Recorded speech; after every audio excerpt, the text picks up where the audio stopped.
Magandang gabi, ngayon po ay araw ng Sabado, July 13, 2024. Update po muli sa lagay ng panahon. Sa kasalukuyan, isa na pong ganap na bagyo ayon sa Japan Meteorological Agency or GMA, ang low pressure area na nasa kanluran ng Mindoro at Palawan na kakalabas lang din po ng ating PAR.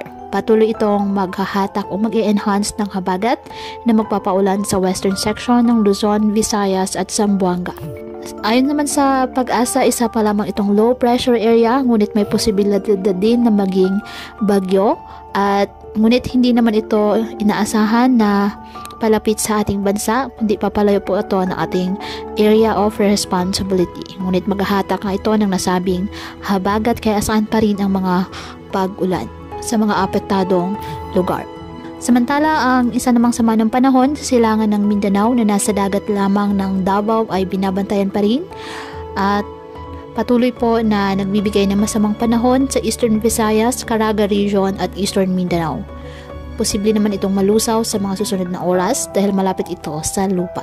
May isang cloud cluster naman po sa labas ng Philippine Area of Responsibility. May posibilidad din na maging bagyo ayon sa mga iba't ibang weather models. Posible pa rin po ang pagbabago sa mga nasabing forecast, kaya patuloy lamang na mag-antabay ng iba pa nating weather updates at sa updates po na ipapalabas ng Pag-asa. Kaya patuloy pa rin po natin na pinag-iingat ang ating mga kababayan sa banta po ng mga posibilidad ng pagbaha at pagguho ng lupa, lalo na kapag may malalakas na ulan. At ugaliin po na magdala palagi ng payong o hatan mo panangga sa ulan sa tuwing lalabas po ng ating mga tahanan. At yan po muna ang update sa lagay ng panahon ngayong araw.